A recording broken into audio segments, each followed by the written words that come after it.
Hello students and welcome back.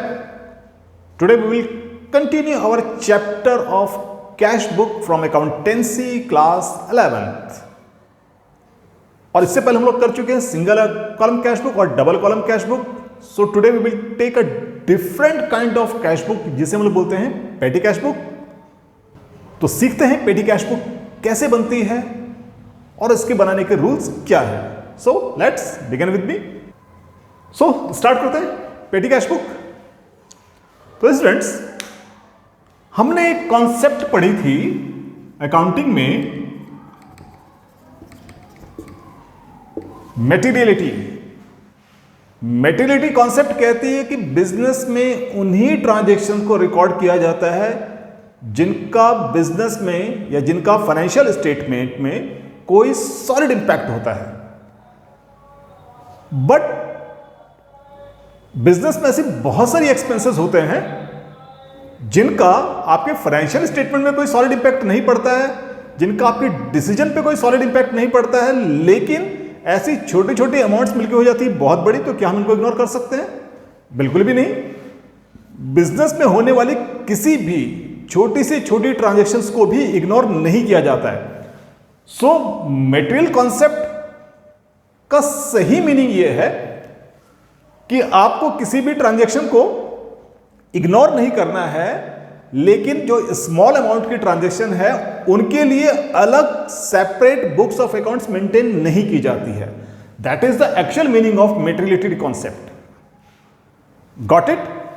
तो इसके लिए बिजनेस में पूरे डे टू डे जितने भी छोटे एक्सपेंसेस होते हैं उनके लिए हम लोग मेंटेन करते हैं पेटी कैश बुक, क्योंकि जनरली ये एक्सपेंसेस कैश में ही होते हैं. राइट? फॉर एग्जाम्पल, अगर आपका कोई एम्प्लॉय कहीं विजिट पर जाता है और उसको टैक्सी फेयर या ऑटो फेयर दिया जाता है तो that is a small amount of expense. तो उसके लिए आप अलग अकाउंट मेंटेन नहीं कर सकते. अगर आप क्लाइंट्स के लिए रिफ्रेशमेंट के लिए टी या कॉफी अरेंज करते हैं तो उसके लिए भी अलग अकाउंट मेंटेन नहीं कर सकते. तो इस तरह के छोटे छोटे एक्सपेंसेस के लिए हम बनाते हैं petty cash book. Right? So we have two types of petty cash book. One is simple petty cash book and another is analytical petty cash book with impressed balance. So it's examination के point of view से it is not so important. So हम लोग बात करेंगे सिर्फ analytical petty cash book की.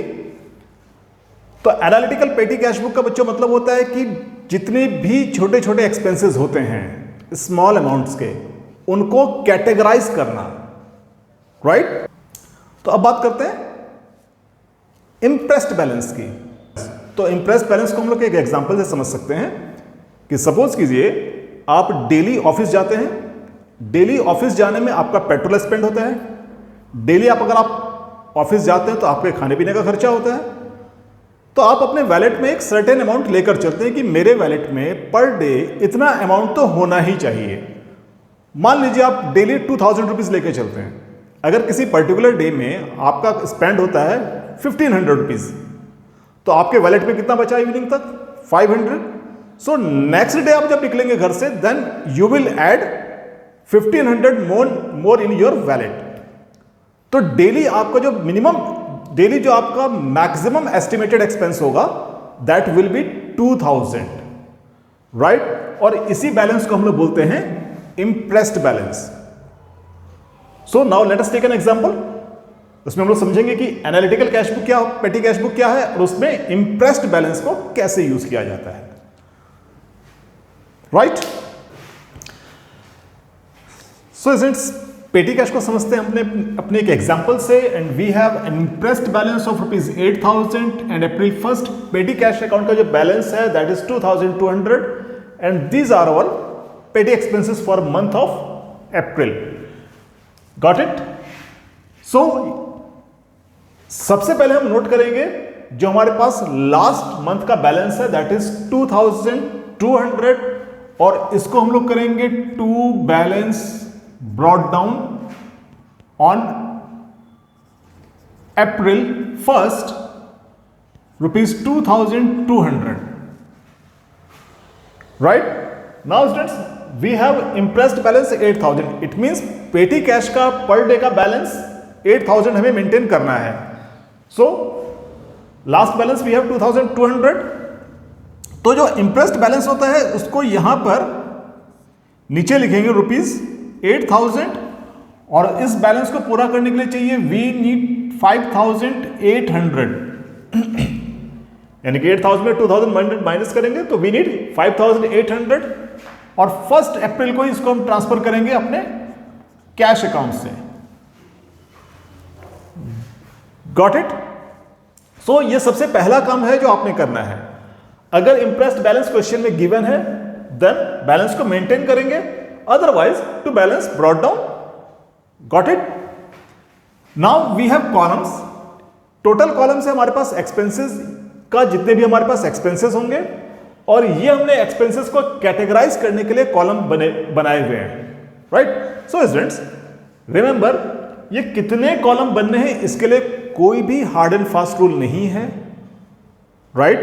It is quite up to you कि same kind के एक्सपेंसेस, यानी कि जो सेम नेचर के एक्सपेंसेस होंगे उनको हम लोग एक कॉलम में कैटेगराइज करते जाएंगे, और ऐसे एक्सपेंसेस जो कि रेयर हैं उसके लिए हम लोग एक कॉलम बना लेते हैं मिसलेनियस, यानी कि सन्ड्री, यानी कि वेरियस डिफरेंट काइंड के एक्सपेंसेस के लिए। Got it? बट जनरली जो आपके पास क्वेश्चन आते हैं उसमें आपके एक्सपेंसेस ये postage, travel, stationery, wages and miscellaneous. Got it? So अब हम इन एक्सपेंसेस को लिखेंगे, तो एक्सपेंसेस क्योंकि क्रेडिट होते हैं कैश बुक में, तो एक्सपेंसेस को लिखेंगे बाय के नाम से, बाय कन्वेंस ऑन अप्रैल 4, और ये एक्सपेंसेस ₹500 के। नेक्स्ट अप्रैल 4 को ही वी हैव वेजेस, तो wages ₹1500। Now April 5 by bus fare ₹200। April 5 को ही है by stationery, and stationery ₹500। 6 by send docs to HO by registered post, और रजिस्टर्ड पोस्टेज के एक्सपेंस को हम लिखते हैं पोस्टेज के नाम से। राइट? सो पोस्टेज ₹100। अप्रैल 8 को अगेन पोस्टेज एक्सपेंसेस हैं, तो postage ₹150। 8 April by repair, and repair is ₹1200। 8 wages pays to porter, so by wages ₹150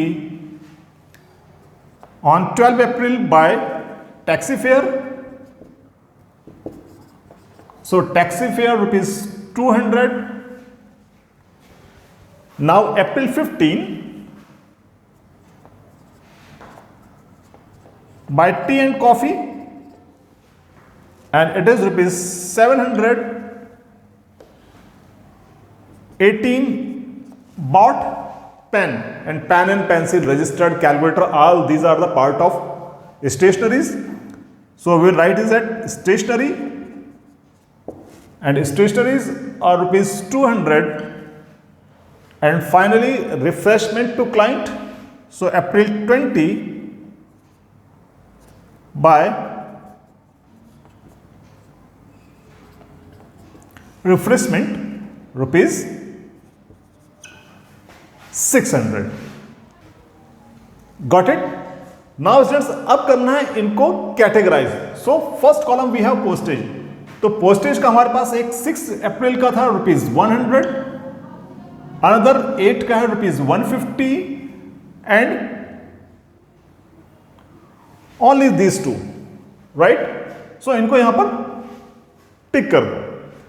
next है ट्रैवल। अब ट्रैवल में क्या आता है? सबसे पहला convince, so conveyance ₹500, bus fare ₹200. Now you have taxi fare on 12th April ₹200. Got it? तो इस तरह से हम ट्रैवलिंग के एक्सपेंसेस को कैटेगराइज करते हैं। Next column we have stationery, तो स्टेशनरी ऑन 5th April को है ₹500. अनदर स्टेशनरी एक्सपेंस 18 को है rupees 200. Got it. Now wages. Wages we have April 4 1500. Another wages on 8 April rupees 150. Got it? So students, अब हमारे पास कुछ और एक्सपेंसेस बचते हैं जिसमें एक एक्सपेंसेस है रिपेयर का. तो रिपेयर 1200 है, so we can write it on miscellaneous में. Got it. And tea and coffee के दो एक्सपेंसेस हैं 700 एंड 600. So students, it is up to you कि आप अगर रिफ्रेशमेंट के लिए अलग कॉलम बनाना चाहें तो बना सकते हैं. सो नंबर ऑफ कॉलम के लिए कोई भी रेस्ट्रिक्शंस नहीं है, बट अगर किसी एक्सपेंसेस में मल्टीपल एक्सपेंसेस हैं तो फिर उसके लिए अलग से कॉलम बनाना चाहिए. राइट. अब हम करते हैं इसकी बैलेंसिंग. तो बाकी सभी अकाउंट्स की तरह पेटी कैश को भी बैलेंस किया जाता है. सो इधर का टोटल ऑलरेडी हम लोग कह चुके हैं कि दिस इज 800 और इस साइड के total of the expenses is 600.